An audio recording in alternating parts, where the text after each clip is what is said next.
It's here finally, the cheese video, right? This is what all my friends on the Raw Vitalized book club have been asking for, Raw Vitalized. And in here there is some cheeses. There's some cashew cheese that you put with fruit, and there's some cheesy cheese that you put with zucchini noodles. But I want to show you how to make a hard cheese, a firm cheese, and some cream cheese, and other beautiful cheeses that you can use on anything. There's nothing we can't do to make nut cheeses delicious. And so that what you've all been waiting for, here it is today. It's taken me a few days to get it together because I had to show you the step number 1, the step number 2, and the step number 3 all complete, so you would know exactly what it looks like. And I'm very excited to do this because I need cheese. I love cheese. I miss cheese, but I don't want to eat dairy cheese for many reasons. It's not good for me. That's one reason. But really the main reason for me is that it's not compassionate to the animals. And so for me to stay away from cheese is no problem, especially when I know how to make delicious cheeses. So what I'm going to show you today is a basic cheese. That basic cheese is in my first book called Live Raw. If any of you have that, it's on page 143, I think. Let me see, because I want to show you a picture, but you're going to see it in real life too. Here's a basic cheese photo. Lovely, right? Shot by Mr. Mike Mandel, the man of my dreams in my life. And so this is a great recipe. It's basic. And on top of this, of course, this was my first book, I've learned some tricks. It's taken me a long time to learn how to properly age the cheese. I always wondered, how am I going to get that really rich flavor in there? So now you're going to learn that secret today. So you can get the basic recipe here. It's all very simple. I'm going to use cashews today. You can use cashews, you can use macadamia nuts, you can use almonds. In some of my cheeses, when I want to make like a white feta cheese, I'll take the skins off the almonds after they're soaked so it stays white. So that's a little secret you can remember. Just put it in water. You can use a little warm water, and then once they soak overnight for like 12 hours or more, it's very easy to remove the skins. You can do it with just a dish towel. Put the nut in the dish towel and rub it, and you can take the skin off of it. So it keeps it very white for feta cheese and ricotta cheese. Yes, you can make those. You can make a delicious cream cheese, which I'm going to make one of the batches. But my main cheese I'm going to show you today is a basic cheese, and you can use any kind of herbs you like. You can turn it into a Boursin cheese by using I like certain powders instead of fresh garlic. I really like powder, garlic powder, onion powder, herbs from the garden, whatever you have, work really, really well. Today, the cheese that I'm going to show you finished is my favorite cheese. It's smoked paprika and truffle oil. I happen to just love truffle oil. If you do, this is a cheese you're going to go crazy about. If not, you just put a lot of other herbs in there that you like. So it's pretty simple. So what we're going to do now, I'm going to show you the first step. This is the cashews that have been soaked. And these were soaked, and when I make the cheese, I normally will soak cashews when I'm going to use them in recipes 4 hours. That usually is good. But when I want to make cheese, I usually soak it overnight with the cashews. And the reason I do that is because the whole texture that you want to achieve in the cheese is not to have to put a lot of liquid in like you do with the cheese sauces or even the cashew cream. You want to use as little water as possible in order to get this cheese to harden nicely. If you've overdone it and it gets a little too creamy, too soft, that's okay. It's not going to hurt any. But when you go to drain it, which I'll show you how to do, you just want at least the least whey coming out possible on that. And sometimes I hit it right on the head and sometimes not so much, and it doesn't matter. It all turns out good, but I just love the texture when I get it just right. So I'm going to put this in. This is the 2 cups of soaked cashew, soaked overnight. And it has a lot of water content in it. So now this is the trick when you're going to go make this. You want to make sure that you don't put too much water in. So a little at a time. Don't overdo it. Don't go too fast with this. So I'm going to grind this up a little first. Let me turn on my blender here. I'm just going to grind this up on low. Speed it up a little bit. Okay, now I've got a pretty good grind on that. I'm going to open up the lid. I'm going to just push a little of this down. I can't tell you how excited. I've been aging the cheese that I made for like 3 weeks in the refrigerator. You can age it 2 or 3 weeks and it's amazing. And I can't wait to taste it.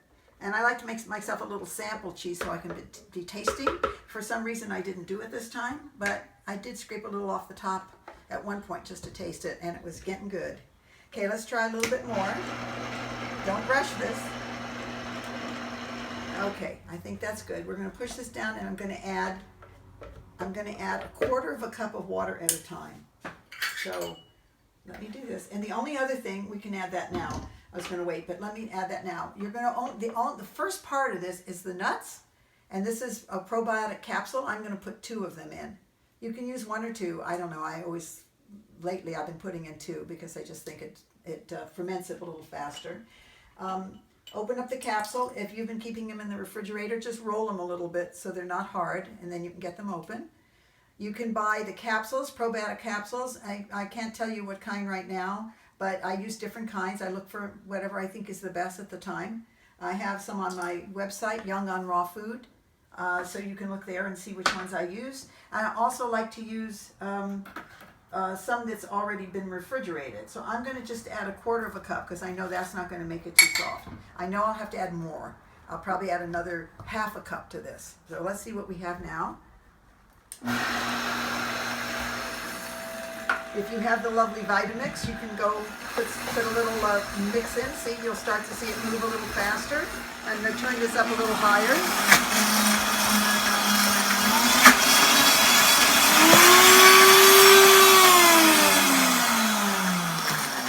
So I think that I'm doing this now so all the water gets absorbed. Mike, if you can come in and show them what it looks like at this first point in here. You can see that it's a little crumbly still. We're going to make it very smooth. We want our cheese to be very smooth without any cashew parts in here. So let's add another half. Let's add, this is not quite a half yet. Believe me, when you add slowly, it makes the cheese so much nicer. So be patient. That was about another quarter of a cup. This might even do it. So, like I say, depending on how much you've soaked your nuts that you use and how much water they've absorbed, that's why you can't tell. I can't give you an exact measurement. You have to kind of eye it yourself. So this looks like it's going to be pretty good. So now we can move this up a little bit.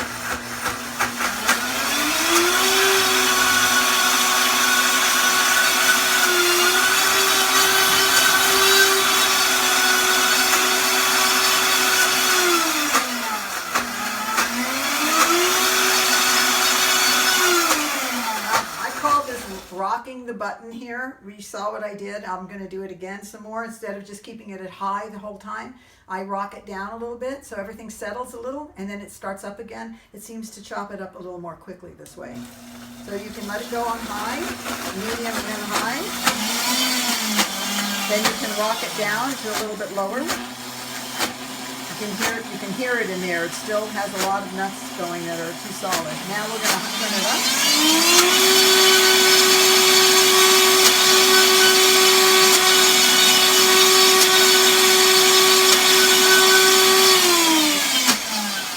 I've put my cheese on platters at a buffet with all the other cheeses. If somebody's brought dairy cheeses, nobody knows that it's made from nuts. Honestly, it can fool everybody.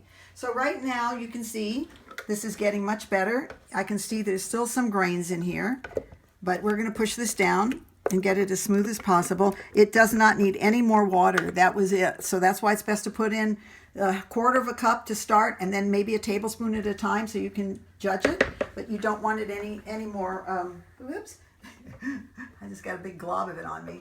You don't want any more of that anywhere else. So let me take this off my shirt here. Okay, I'm gonna do this a little bit more. Gonna rock it again. Put it up high.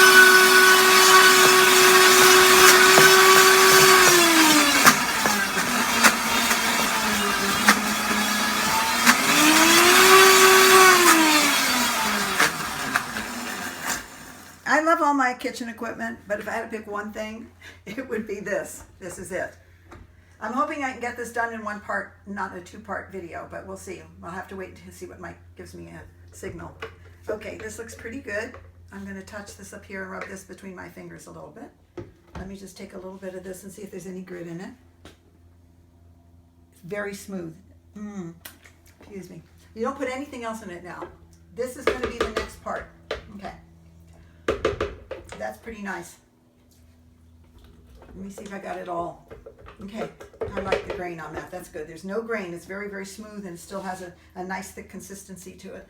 So let me move this over here for a minute so I can show you what's next. Move my water things out of here. All right. The next thing we're going to do, we're going to make it look like this. We're going to put this into a strainer. We're going to scrape it into a strainer. I have a different one here, but I want to show you what this is going to look like. This has got the cheesecloth. We're going to put this over a bowl. A lot of time, and a weight on it. You saw what I took off here. This had a weight sitting on top. I put this little nut bag on top just because I didn't want the metal to hit this. This is a plastic strainer. Sometimes I use a metal strainer, and then I like to put something on top of it so it isn't touching the metal. It's stainless steel, which is the best. So this is the next step we're going to do to make it like this. We're going to line our bowl here with cheesecloth. You can buy this just about anywhere. Let me put this in here. We're going to scrape our cheese. This is all you do on the first step. You don't season it. This is the best way I've found to do this. Don't season it. This is creamy and it's smooth. It has no lumps in it. It is a good texture.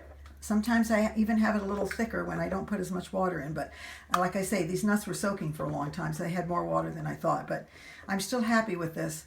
I don't think we'll get that much whey in the bottom of it. But if you do get that whey after it drips out and you're going to make your cheese and there's something in the bottom, I don't think there was in this last batch I have here. Maybe, no, there isn't any. But what you would do is you want to save that. You can put that in your smoothie because that's probiotic. That's fermented already. So there's whey in there. That's all there is. Okay, let's set this here. Easy so far, right? This is it. You're going to just wrap this up. There's not too much even when I squeeze this. See what's happening? There's very little water in there and I'm squeezing it pretty tight. So I'm going to put this in here, this one in here, and set this. I think I'll set this right on here right now. I think that'll drain better. I'm going to set this on here. I'm going to use the same one I just got finished with. But you just want a little weight, not too much. This has enough water in it. It's just about the right weight for that. Okay, so I'm going to put this here to ferment. Watch when you're fermenting something. If you have kombucha up or anything else you're fermenting, keep them separate. Don't put them together. Something happens. They don't like it when they're together. So now this is the second step in this cheese. So I could take this cheese just the way it is. It's beautiful. You'll see how pretty it looks. I can take this cheese just the way it is. Look at that ball of cheese right there. I can put chives in here and I can make cream cheese with this, with some other seasonings. I can put, here's this nice ball of cheese. I can put chives in there. I can put other kinds of things in here. If you want to put chives, you should still use the same other ingredients you're going to watch me do right now. So that's it on the step 2. Now, when this is going to sit, this sat 24 hours to 30 hours. Sometimes I leave it 35 hours. But you can tell, and you can even smell it. It smells fermented. It's got just a great, great little smell to it. So the next thing we're going to do is, let's see, did I put my spatula somewhere here? I probably put it in the sink. Let me get a fork. I'll use that instead.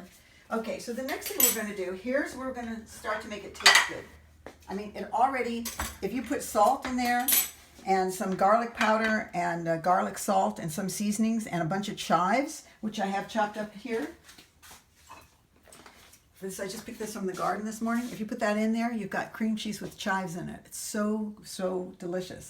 All right, so what we're going to do now, this is where we add a little lemon. Where's my lemon? Right here. Now, I can't tell you exact measurements because I don't really measure, but I would say, I'm going to guess, I'm going to put about a little less than a tablespoon, a scant tablespoon. I'm going to put about 3 tablespoons of nutritional yeast. This is so good. It's filled with vitamin B. This is an amazing thing. Here's the one I buy, nutritional yeast, premium nutritional yeast. And I would say about 3 tablespoons. So that's about 1. And you can always add more or less to your liking. But this is full of vitamin B. This gives it a very cheesy flavor. I think this is a great thing to use. I'm going to make this, the batch that I have, I'm going to take out of the refrigerator and show you that's complete. I'm just going to put some in my hand just to make sure. That's probably about a half a teaspoon. This is garlic powder. And I'm going to put some onion powder in. And I like the powder rather than the fresh.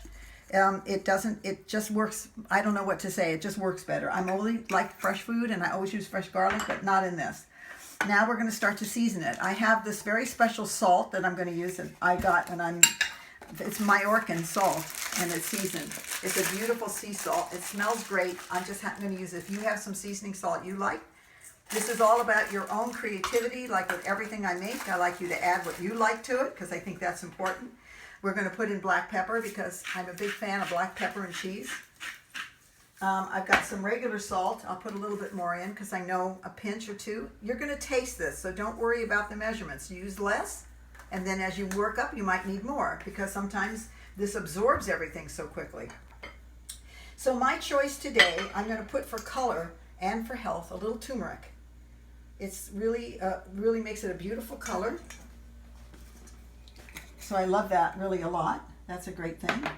And today I'm going to use two things in here to,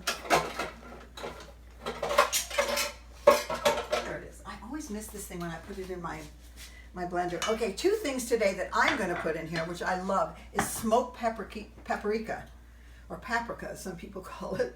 Smoked paprika, which also colors it nicely. As I say, it's my favorite. I'm a fan of truffle oil, black truffle oil. So I'm going to put some of this in here. Again, to your taste. I might have to redo this here. Now we're going to have this big, cheesy, wonderful thing.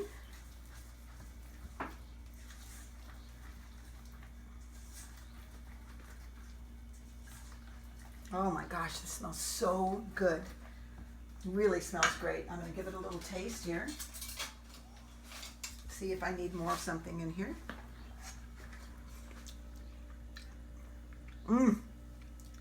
That is so good. I think it's perfect. I think I'll leave it. Let's see, maybe another drop of truffle oil, just because I'm going to spoil myself. And one more sprinkle of this. You want to make it a little saltier than you normally would do something, because you know cheese has a little salty taste to it. All right, that's it. This is it. This is your cheese. Okay, now what you're going to do is put this into a mold. And I'm going to pull out the mold I've used for my last cheese that you're going to see the finished product, and use that mold with some saran wrap. You see this is in here. You'll see that beautiful cheese that I made. The finishing touches are what really make this. After I wrap this up here, I'll show you the final step. And I'll show you that one of the most important things, I think, is plating. I think plating is very important when you do a cheese plate. You can make all kinds of little condiments to go with it.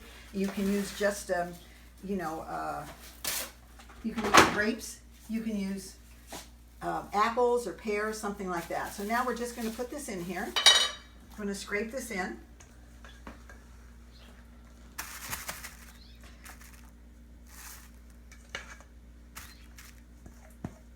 Oh my God, you can eat it just like this.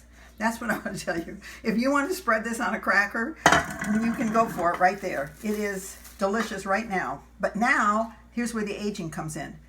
The one I'm going to show you next has been aging for 3 weeks. And 2.5 weeks, I think. And it is amazing. I'm going to cover this up and press it down a little bit. We'll put topping on it after it sits and gets ready. And you're going to hide this. Just take a little bit out for yourself and maybe put some in a little cup, maybe a tablespoon, so you can taste it. You're not going to be able to wait a couple of weeks. I guarantee you, if you taste it, you're going to say it's ready. But wait at least 2 weeks. Don't take it out ahead of time. So this one's going to go in the refrigerator just like this, and I like to usually put it in the back of my refrigerator. Well, I'll put it in the front now, but because I don't want to remember I have it right away. And you can put a date on it. Take a little piece of tape and date it. That's a good idea. Okay, now we're coming down to the final. And the last thing I want to tell you is that there's 2 steps left if you want to take those steps.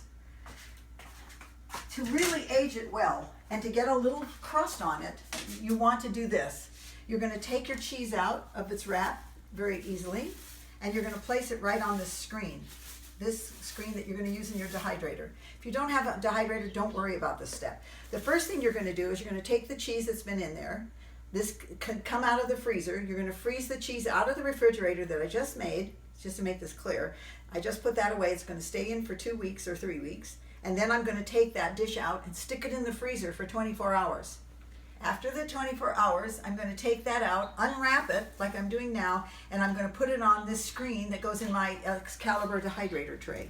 And I'm going to leave it in there, straight onto this, for 24 hours on 105 or 110 degrees, no more than that. It gets a little softer, but you can reshape it again and put it back in the bowl and put it back in the refrigerator for overnight again. This way you're getting a crust on it. And when you put this on a platter next to other cheeses, nobody will even know anything because it gets that nice little crust on it.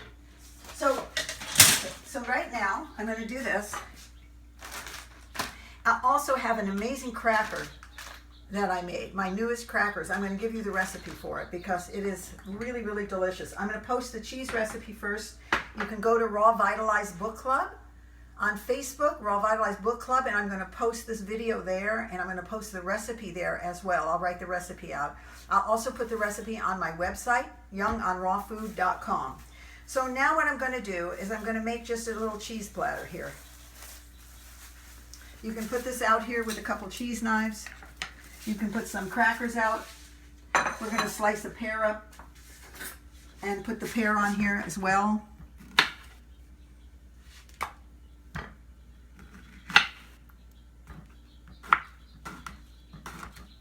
Grapes, you can make a chutney. You can do whatever that you would like for your cheese plate. And let me put some more. Apple is always great. This had a very little core in there, so I didn't take that out, but as I'm trying to finish this video on time, but I would take that core out of there. And then here are these great crackers I made. Oh my gosh, they are so fantastic. I made some really big ones, so they're like a cracker, a big bread cracker, and I've had it with like avocado toast with a cashew cream on it. It is so delicious, but these crackers are just amazing. And here we go. It's a beautiful platter. Everybody would be happy to eat this, I'm sure. And when you cut this cheese right here, I want to cut a wedge out so you can see what that looks like. And there is this beautiful cheese. A wedge of cheese that you would find anywhere. That was good. So I want to tell you again my books where you can find some of these wonderful cheeses. Raw Vitalized, you can find 2 cheeses in there, which I like very, very much. One is cashew cheese, like I mentioned, that's for sweet. And everyone's just eating it by the spoonful, these wonderful club members. By the way, do join the club, Raw Vitalized, even if you haven't bought the book yet. You will be so inspired to eat healthier. My good friends on the Raw Vitalizers on the book club are just amazing, supportive people. So this book is fantastic for cheeses. This has basic cheese in here, the basic cheese you saw me make, and you can get very creative and do a lot of things with it. The Live Raw Around the World has a couple different kind of cheeses in it, and also a very lovely international recipes. And there's no cheese in this, the modern book of juicing, the ultimate book of modern juicing. But honestly, the recipes in here for juicing will inspire you, will help keep you healthy. And crackers. Not in the, oh yeah, well there is, right? Mike said there's crackers in here out of pulp from the juice. That's right. And there's dog crackers in here. So you do find some crackers in here and dog crackers. But I'm going to try to get this together for you. Write that recipe up. I don't have the full measurements. I have to sit down and look because I'm the kind of cook that just kind of does things together. But here we go, this beautiful cheese. And I just wrapped a chive piece around it, but I'm sure you're going to love that. And I wish you all the best, and I'm so happy that I could do this cheese recipe for you. If you have any questions for me, you can go to Raw Vitalize. You can go to my Facebook page. I have a Facebook fan page that you can join. My other 2 pages are full, and I think if you start making cheese, you're going to be so hooked on staying raw that this is how it'll be from now on. I think I'll have a little piece of this right now. I've been waiting almost 3 weeks to eat this cheese. So let me have a little taste of it, and then I'll say goodbye and chew my delicious cheese. Oh, woo, that is so good. is great. That's all I can tell you. Love you. See you later. Bye.